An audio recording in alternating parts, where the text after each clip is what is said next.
Welcome to Put a Word on It, a podcast presented by Men of Valor. In each episode, we're going to talk with a different man, but each one with a unique journey from brokenness to freedom. I'm your host, Rudy Kalis. I spent over 40 years as a TV sportscaster, then retired and joined the Men of Valor program as a volunteer. So join the conversation. Reconciling men to God, their families, and society.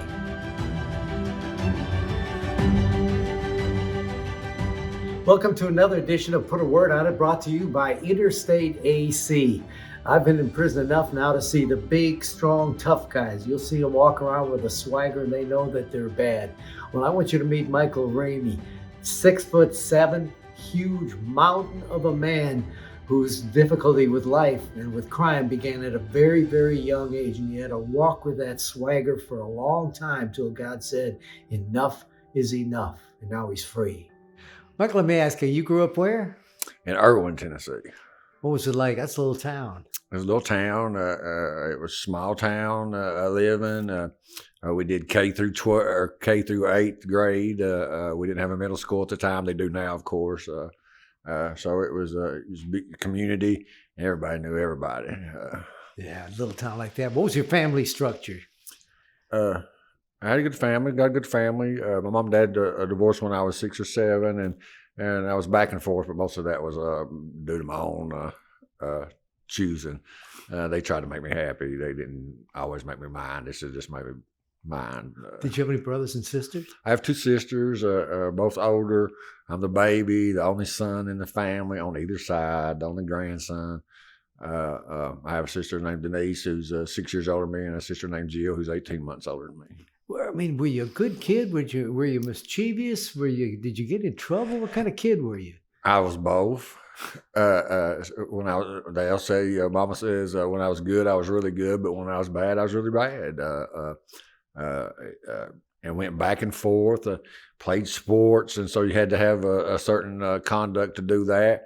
But the summer months were long and hard at times for me, and try to do both, live like a dual lifestyle, I guess you'd say.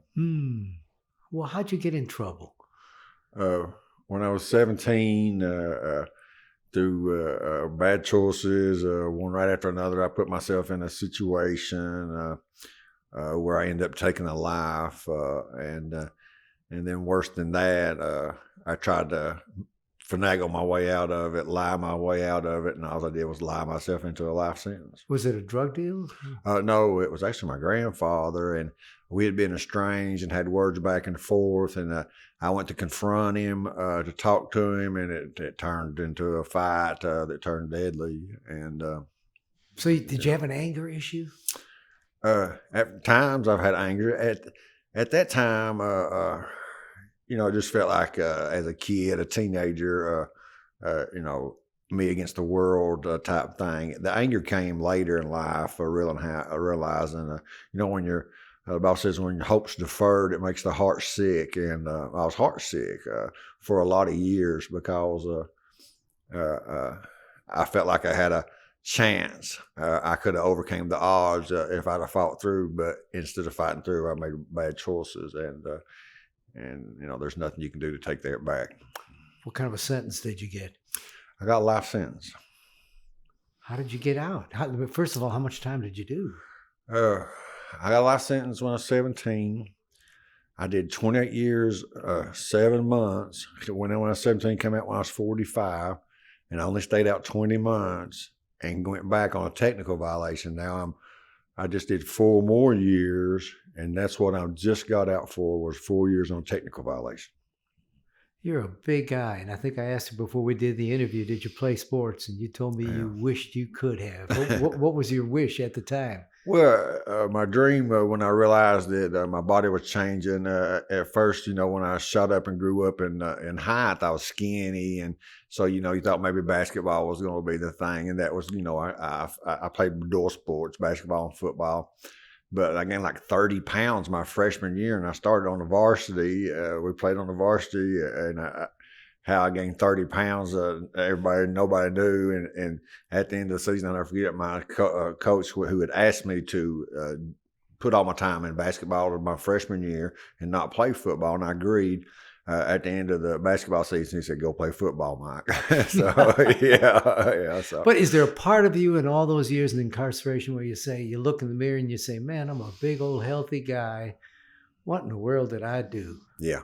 Sometimes the hardest person I've ever had to face outside of God Almighty was be in the mirror. To live with the mistakes I made, to live with the choices I made, to realize that nobody's to blame for my choices but myself. Sometimes that's a hard reality to look in that mirror and look back into. Did I hear that you even got affiliated for a while? Yes. We say that it wasn't bad enough. Prison wasn't bad enough for me. Then I had to commit acts inside a prison that was a prison inside of a prison. Went to max 3 times. Ended up affiliated. Ended up in addiction. So it was just it was one thing after another that just would bind me up. And those songs says look for love in all the wrong places, and there was nothing. It was always seemed like a good idea at the beginning, but it always turned out the same, just to be death and no good, and I always end up paying a penalty for it. Did you want to be a bad man? No, I just wanted to be left alone. I've never been much of a bully, but don't mess with it. That was don't mess with me. That was the way it was.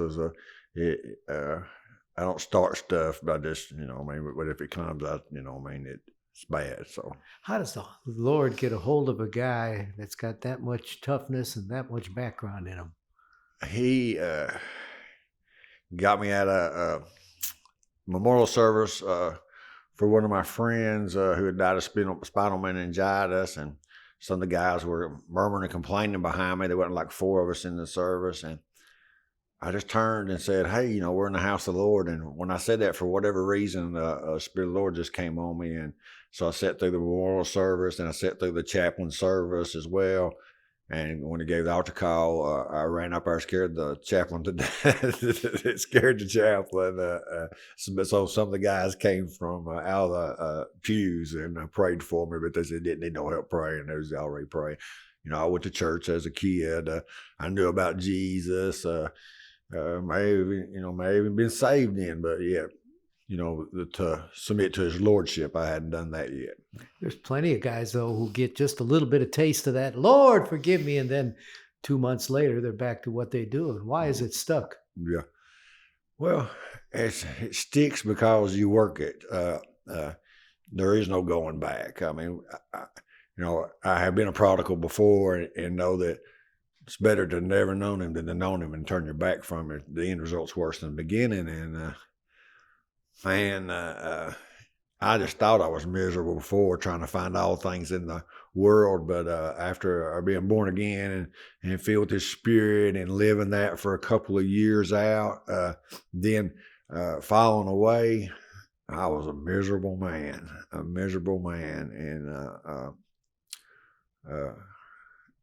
nothing could restore that but Him. Are you ashamed of that man that was, or do you understand that you're forgiven? No, I know. Our memory verse this week is Romans 8:1. There's therefore now no condemnation to those which are in Christ Jesus, and I know that and learned that and understand that. And when I think about wretched man that I am, yes, but the grace of God saved me, and it was just by His grace, not by my acts. I didn't deserve it, didn't do anything to deserve it. I just received it, and so I know that. When in my mind, when I start thinking, how could murdering, hurting, taking you, drug addict you, talk about a love and caring God? But it's only by knowing His sacrificial death, His resurrection, that He paid the price for us. And if I speak against that after I've accepted that, then I'm speaking against Him and what He's done, and it was good enough. What do you want to do with your life now? Well, I don't have a call on my life. I don't know how that's going to be fulfilled or whatever. Right now, we're just taking it one day at a time, trying to get on my feet a little bit, doing this slow, learning discipleship, working with some issues that I've never had the privilege of working with the people that I'm surrounded with now. And so I just want to tell somebody about Jesus. Well, you know, the name of our program is Put a Word on It. Any idea what your word might be? Freedom. Freedom. John 8:32, whom the Son makes free is free indeed. And not only did he free me from prison, but he freed me from the prison of addiction, affiliation, and most importantly, I think he freed me from the prison of hopelessness. Because a man without hope is a dangerous man. A lot of men in prison without hope. Without hope, no hope. I never thought to get out. I never believed that. I always, especially after I got in trouble inside prison.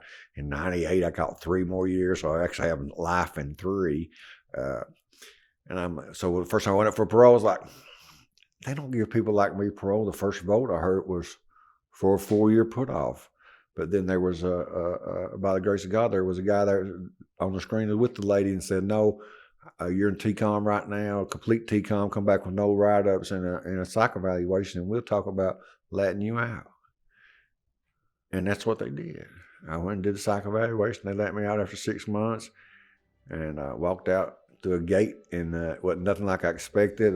My mom and my sisters were there waiting on me, and I hugged their necks, and they had asked me what I wanted to do, and when I got in the car, and I just said, I just want to listen to Amazing Grace on the way out of the parking lot, because it wasn't because I was rough and tough or big and bad, because there's always somebody better.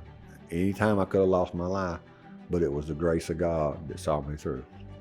I love his word. Michael says freedom. Makes me think of Braveheart. Freedom. And he's got it inside of him. Just look at that face. Hard to imagine the kind of a man who, when he was 17, did such an evil thing. And all his life after that, God said, nope, you're mine. I love you. You just see it in his face. Loved spending time with Michael Ramey, and I hope you enjoyed it. Join us again next time as we put a word on it.